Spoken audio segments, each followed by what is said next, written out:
आदाब नाज़रीन, खबरनामे में आपका इस्तकबाल है। मैं हूं साइमा खान। सबसे पहले नजर हेडलाइंस पर। वज़ीर-ए-आज़म नरेंद्र मोदी ने वीडियो कॉन्फ्रेंसिंग के जरिए गुजरात के श्री स्वामी नारायण मंदिर की सालगिरह की तकरीबात में लिया हिस्सा। कहा कि उन लोगों की कोशिशों को नाकाम बनाना होगा जो जाती मफादात की खातिर तकसीम की कर रहे हैं साजिश।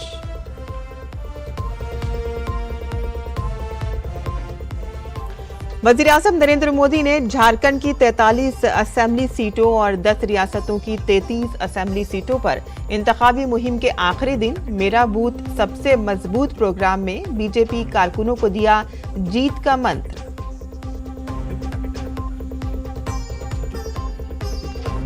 बीजेपी के सीनियर लीडर अमित शाह ने झारखंड के सरायकेला और तमाड़ में इंतखाबी रैली में लिया हिस्सा। झारखंड मुक्ति मोर्चा और कांग्रेस पर कबायलियों के हुकूक पर डाका डालने का आयद किया इल्जाम। इस दौरान कांग्रेस लीडर मल्लिकार्जुन खड़गे ने अवाम से किए गए वादों को पूरा करने की बात कही।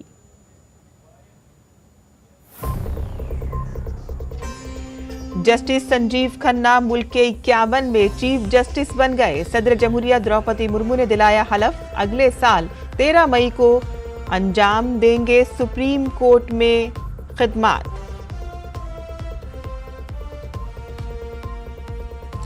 पचपनवां बैनुल-अक़वामी फिल्म फेस्टिवल ऑफ इंडिया 20 नवंबर से गोवा में हो रहा है शुरू। फेस्टिवल में उभरती हुई सलाहियतों पर तवज्जो की जाएगी मरकूज और इस बार तवज्जो फ्यूचर इज नाउ थीम पर रहेगी मरकूज।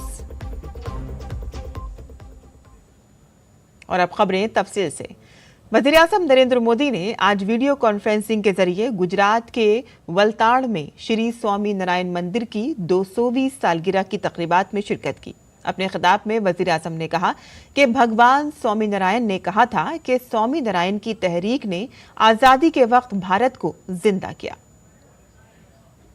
भगवान स्वामीनारायण ने हमें, उस कालखंड के सभी संतों ने हमें नई आध्यात्मिक ऊर्जा तो दी ही, उन्होंने हमारे स्वाभिमान को जगाया, हमारी पहचान को पुनर्जीवित किया।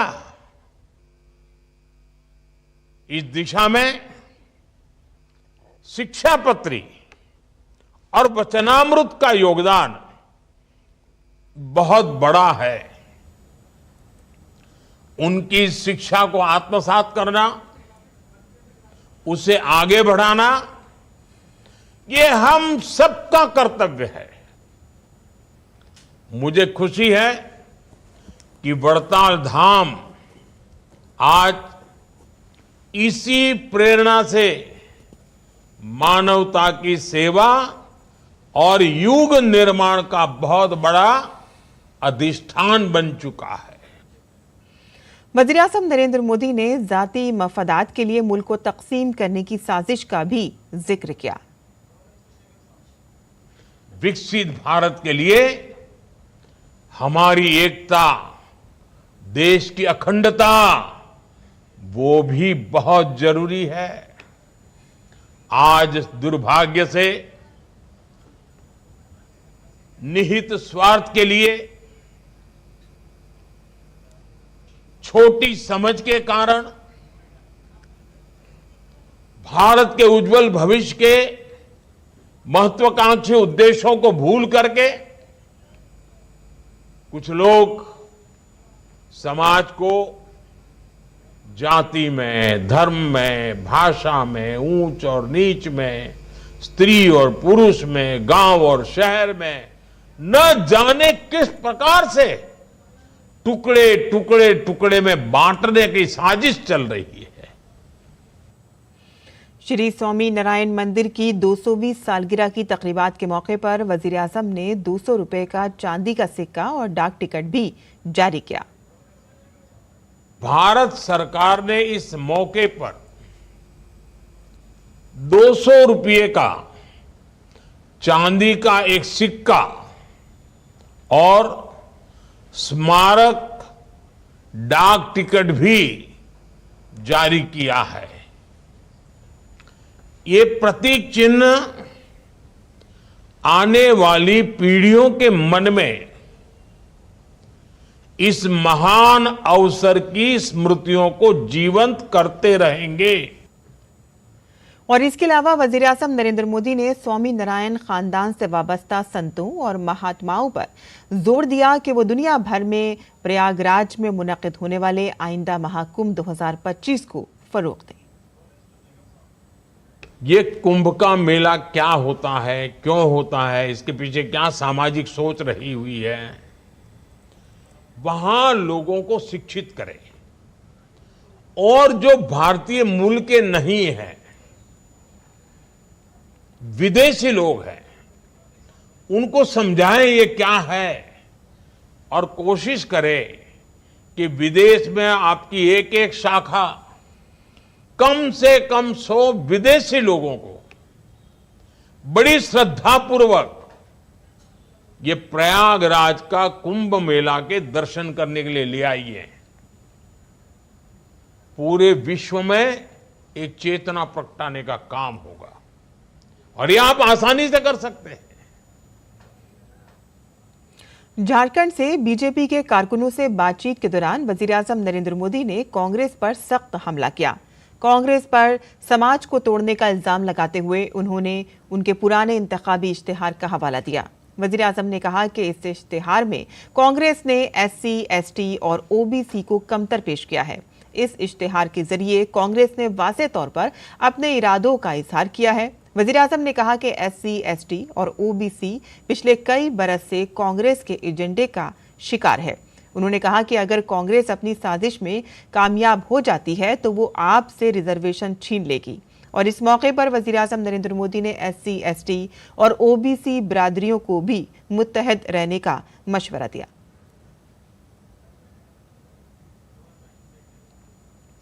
झारखंड में असेंबली इंतखाबात के पहले मरहले की मुहिम का आज आखिरी दिन खत्म हो गया है और इसके पेश नज़र NDA ने अपनी पूरी ताकत इस मुहिम में लगा दी है। झारखंड में पहले मरहले में 13 नवंबर को 43 असेंबली सीटों पर वोटिंग होगी, जिसमें कुल 683 उम्मीदवार इंतखाबी मैदान में हैं।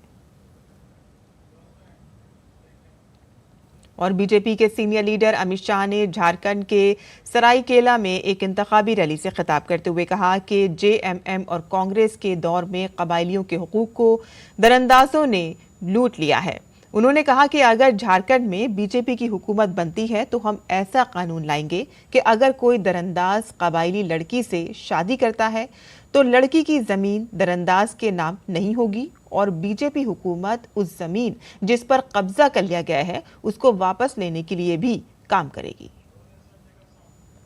पूरा झारखंड और विशेष कर आदिवासी क्षेत्र घुसपैठ से परेशान है। हमारे चंपई सोरेन जी ने घुसपैठ का मुद्दा उठाया।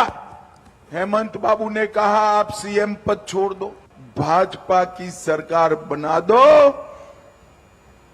आदमी तो क्या, परिंदा भी पैर न मर पाए, इस तरह से घुसपैठ को हम रोक देंगे। इसके साथ साथ हम एक कानून लाएंगे, आदिवासी बच्ची से घुसपैठिए शादी करते हैं तो बच्ची की भूमि उनके नाम पर नहीं होगी, ऐसा कानून लाएंगे। और जो भूमि हड़प ली है उसको भी वापिस कराने का काम भारतीय जनता पार्टी की सरकार करेगी। और वायनाड लोकसभा ज़िमनी इंतखाबात की मुहिम का आज आखिरी दिन खत्म हो गया।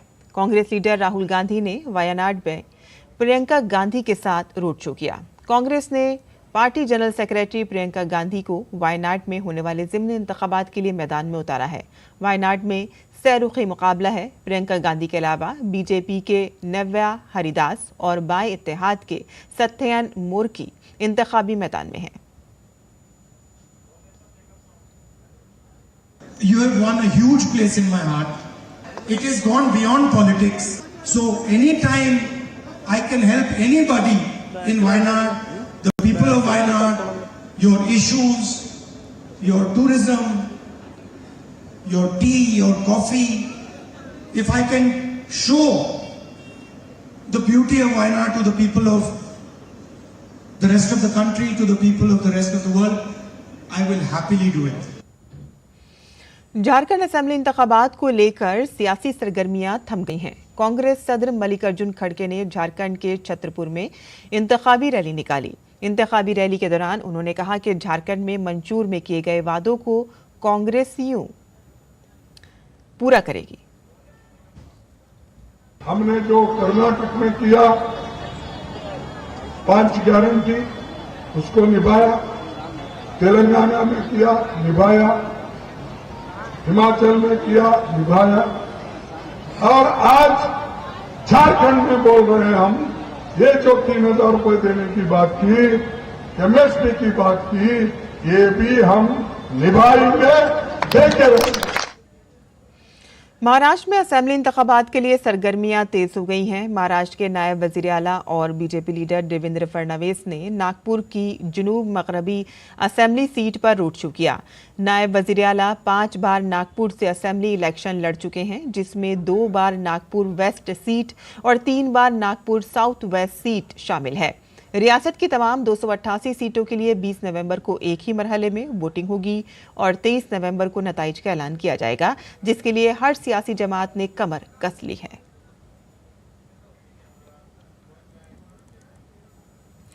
बीजेपी के तर्जुमान शहजाद पूनावाला ने एक पुराने इश्तिहार का हवाला देते हुए कांग्रेस पर सख्त हमला किया है। उन्होंने कहा कि इस इश्तिहार से कांग्रेस का दोहरा किरदार सामने आ गया है। कांग्रेस पहले कहती थी कि मामलात का फैसला जात पर नहीं, मेरिट पर होना चाहिए, लेकिन आज वोट बैंक की खातिर मुसलमान तबके को 10% रिजर्वेशन के लिए रजामंदी दे रहे हैं। ये उनकी एड है जो वर्षों पहले वो पेपर में देते थे कि इक्वालिटी को एक हैंड दीजिए, कास्ट से नहीं मेरिट से चीजें डिसाइड होनी चाहिए। ये उनका असलियत है कि पहले कहते थे ना जात पर ना पात पर मोहर लगेगी हाथ पर, और आज जाति में हिंदू सोसाइटी को बांटना चाहते हैं, पर मुसलमानों की जातियों पे कुछ नहीं बोलेंगे, क्योंकि हिंदुओं को डिवाइड करो, मुसलमानों को एक करो, वोट बैंक को एक करो, यही इनकी पूरी रणनीति है। इनको वोट बैंक जिहाद सेकुलर लगता है, बांटोगे तो कटोगे, तो ये वाला इनको सांप्रदायिक लगता है। उनको एक रहेंगे, सेफ रहेंगे, सांप्रदायिक लगता है। पर गेरुआ वस्त्र पहनने वाले लोग राजनीति में ना आए, साधु संत राजनीति में ना आए, ये इनको सेकुलर लगता है। और बीजेपी लीडर शुवेंदु अधिकारी ने बदउनवानी से ताल्लुक से मगरबी बंगाल की ममता हुकूमत को एक बार फिर से निशाना बनाया है। शुवेंदु अधिकारी ने अपने सोशल मीडिया प्लेटफॉर्म पोस्ट के जरिए रियासत की ममता हुकूमत पर तनकीद की और लिखा कि बहरान को पैसा कमाने के लिए एक मौके में तब्दील करना टीएमसी वाकई तारीफ की मुस्तहिक है। बीजेपी लीडर ने कहा कि मगरबी बंगाल के मेडिकल कॉलेजों में 24 घंटे काम करने वाली खवातीन, सेहत की देखभाल करने वाली कारकुनों, नर्सों, डॉक्टरों की हिफाजत को बढ़ाने के लिए इज्जत माआब सुप्रीम कोर्ट की तरफ से सीसीटीवी लगाने की हिदायत दी गई थी, और तब रियासत और उनके वुकला ने काफी हंगामा किया था। अब रियासती हुकूमत की तरफ से रात्रि साथी स्कीम के तहत सीसीटीवी लगाए जा रहे हैं और महकमा सेहत और खानदानी बहबूद और मगरबी Bengal medical services corporation limited की तरफ से टेंडर जारी करने के इंतजाम किए जा रहे हैं। सीसीटीवी की कीमतों में धांधली का इल्जाम लगाते हुए शुवेंदु अधिकारी ने 2 मेडिकल कॉलेजों में लगाए गए सीसीटीवी के बारे में बताया कि यहाँ 195 सीसीटीवी लगाए गए हैं। कैमरों की तनसीब पर 3,22,52,923 रुपए खर्च हुए, जिसमें से सीसीटीवी की फी यूनिट लागत 1,65,400 रुपए आई है, जबकि आराम बाग में वाक़े Prafulla Chandra Sen government medical college and hospital में लगाए गए 50 सीसीटीवी कैमरे की लागत 1,75,97,739 रुपए थी, जिसमें फी यूनिट सीसीटीवी की लागत 3,51,974 रुपए थी। ममता हुकूमत के इस अमल को हैरानकुन और नाकाबिल यकीन करार देते हुए शुवेंदु अधिकारी ने कहा कि मगरबी बंगाल की ममता बनर्जी हुकूमत बदउनवानी की अलामत बन गई है। बीजेपी लीडर ने कहा कि इस बार रियासती हुकूमत ने करप्शन के मामले में खुद को शिकस्त दे दी है। और आयुष्मान भारत प्रधानमंत्री जन आरोग्य योजना की तौसी के बाद मुल्क भर में 70 साल से ज्यादा उम्र के बुजुर्गों में काफी जोशो खरोश देखा जा रहा है। इस स्कीम में बुजुर्ग अफराद को शामिल करने के एक हफ्ते के अंदर 2,16,000 से ज्यादा नए इस्तेफादा कुनंदगान इसमें शामिल हुए हैं। इस स्कीम के तहत हर मुस्तहिक को 5 लाख रुपए तक मुफ्त इलाज की सहूलत फराहम की जाती है, जिससे बुजुर्गों को तिब्बी इखराजात में काफी मदद मिली है। नेशनल हेल्थ अथॉरिटी के अदद-ओ-शुमार के मुताबिक इस तौसी के बाद सबसे ज्यादा नए मुस्तफीद होने वालों की तादाद केरल से है, जहां 73,193 बुजुर्गों ने आयुष्मान स्कीम का फायदा उठाया है और इसके बाद मध्य प्रदेश में 45,305 बुजुर्ग हैं। उत्तर प्रदेश में 44,547, कर्नाटक में 11,613 और हरियाणा में 11,610 बुजुर्ग इस स्कीम का हिस्सा बन चुके हैं। वज़ीर-ए-आज़म नरेंद्र मोदी की जानिब से इस स्कीम का दायरा बढ़ाने के ऐलान के बाद बुजुर्गों में इस स्कीम को लेकर मुस्बत रद्द-ए-अमल देखने को मिल रहा है। और आज मुल्क को नया चीफ जस्टिस मिल गया। जस्टिस संजीव खन्ना को आज सदर जमहूरिया द्रौपदी मुर्मू ने 51 में चीफ जस्टिस के तौर पर हलफ दिलाया। ये तकरीब राष्ट्रपति भवन में मुनक़िद हुई। जस्टिस खन्ना अब 13 मई 2025 को इस ओहदे से रिटायर्ड होंगे। जस्टिस संजीव खन्ना 14 मई 1960 में पैदा हुए। अपने करियर का आगाज डिस्ट्रिक्ट कोर्ट के वकील के तौर पर किया। 1983 में दिल्ली बार काउंसिल में बतौर वकील शामिल होने के बाद उन्होंने दिल्ली के जिलाई अदालतों में अपनी प्रैक्टिस शुरू की। उन्होंने दिल्ली हाई कोर्ट और बराह रास्त टैक्स सालिसी और तिजारती मामला जैसे ट्राइब्यूनल्स में दिल्ली हाई कोर्ट में इनकम टैक्स डिपार्टमेंट में सीनियर स्टैंडिंग काउंसिल के तौर पर तकरीबन 7 साल के तवील अरसा गुजारा और इसके अलावा उनका कानूनी खिदमात में एक शानदार रिकॉर्ड रहा है।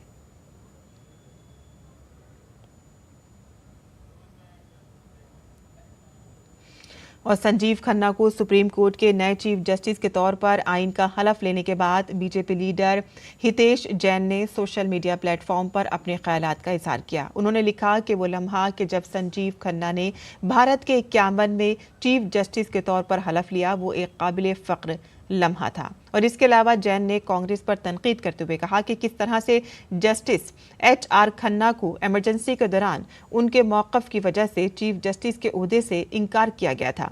उन्होंने लिखा कि जस्टिस HR खन्ना को एक वजह से चीफ जस्टिस बनने का मौका नहीं दिया गया और वो वाहिद शख्स थे जिन्होंने कांग्रेस के तारीख तरीन दौर 1975 से 1977 के दौरान इमरजेंसी का मुकाबला करने की हिम्मत की थी। कांग्रेस लीडर राहुल गांधी को निशाना बनाते हुए उन्होंने लिखा कि राहुल गांधी खुद को आइन के मुहाफिज होने का दावा करते हैं, लेकिन ये वही कांग्रेसी पार्टी है जिसने उन लोगों को सजा देने के लिए ताकत का गलत इस्तेमाल किया जिन्होंने भारत के जमहूरी उसूलों के लिए खड़े होने की जुर्रत की।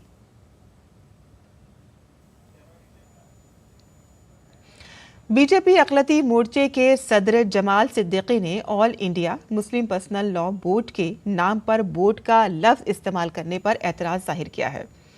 सिद्दीकी ने इस पर AIMPLB एक प्राइवेट इदारा है, ना कि सरकारी इदारा। इस नाम से गलत फहमियाँ फैलने का शदीद गुमान पाया जाता है। उनका दावा है कि AIMPLB कि ये गलत बयानी गुमराहकुन है और उसने AIMPLB को एक ख़त लिखकर नाम तब्दील करने को कहा है। सिद्दीकी ने यह भी इल्ज़ाम लगाया है कि AIMPLB ने हिंदुस्तानी मुसलमानों में गलत मालूमात फैलाने और इससे फ़ायदा उठाने की तारीख रखी है। बीजेपी के अक़लती मोर्चे के कौमी सदर जमाल सिद्दीकी ने all India Muslim personal law board को ख़त लिखकर बोर्ड के लफ्ज़ को हटाने का मुतालबा किया है। उनका कहना है कि मुस्लिम पर्सनल लॉ बोर्ड मुल्क को कमज़ोर करने का काम कर रहा है। हमारे नामा निगाह शैलेंद्र मिश्रा ने उनसे ख़ास बातचीत की है।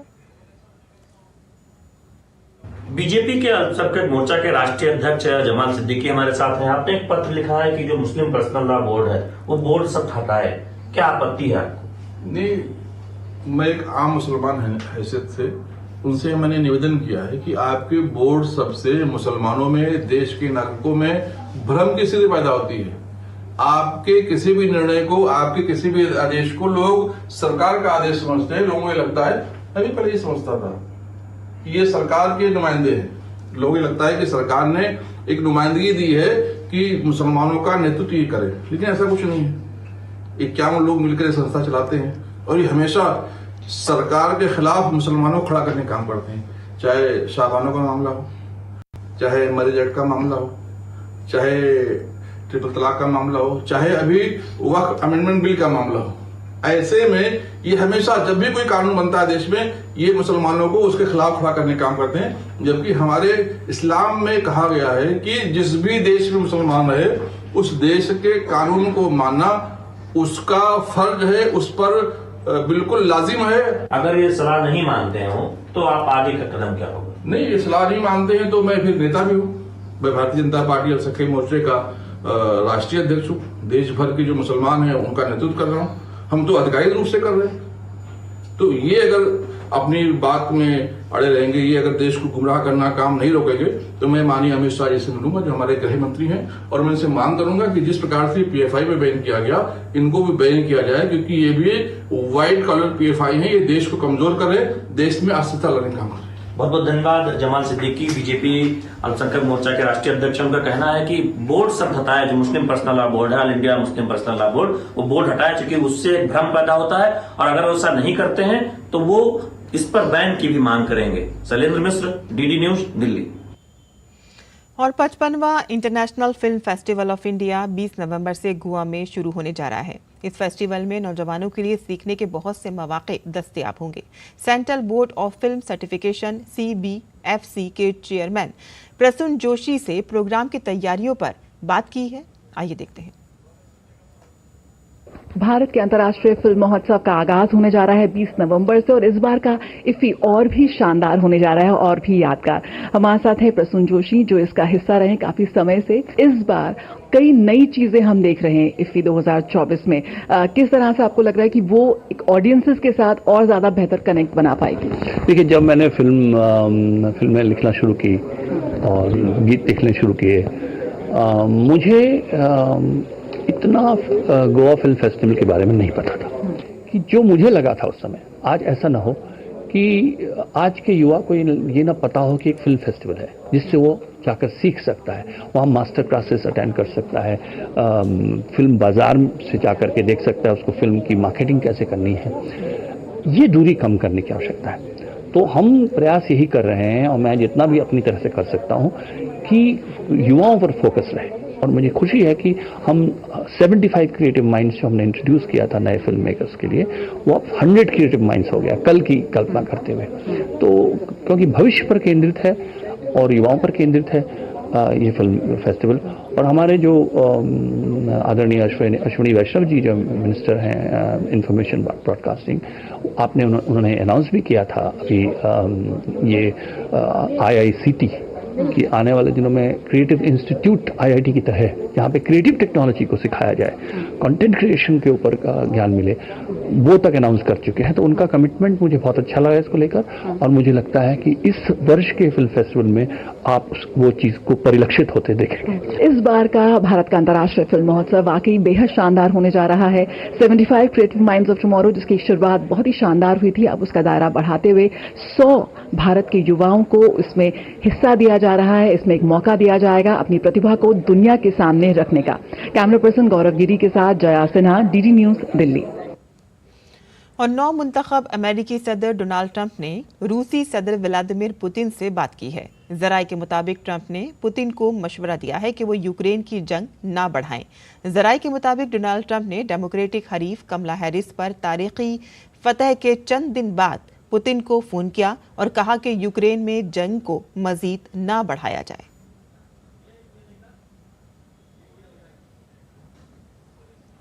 और बुलेटिन के आखिर में सुर्खियों पर दोबारा एक नजर।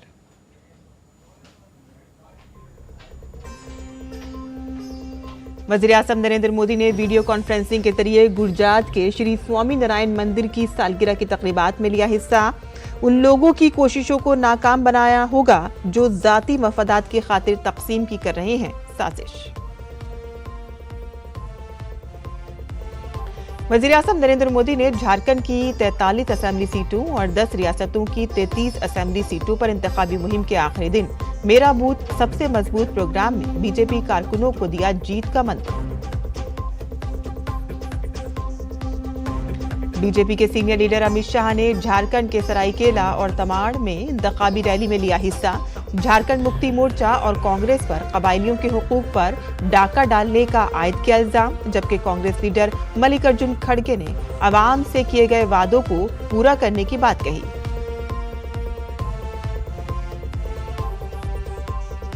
जस्टिस संजीव खन्ना मुल्क के 51वें चीफ जस्टिस बन गए। सदर जमहूरियत द्रौपदी मुर्मू ने दिलाया हलफ, अगले साल 13 मई तक अंजाम देंगे सुप्रीम कोर्ट में खिदमत।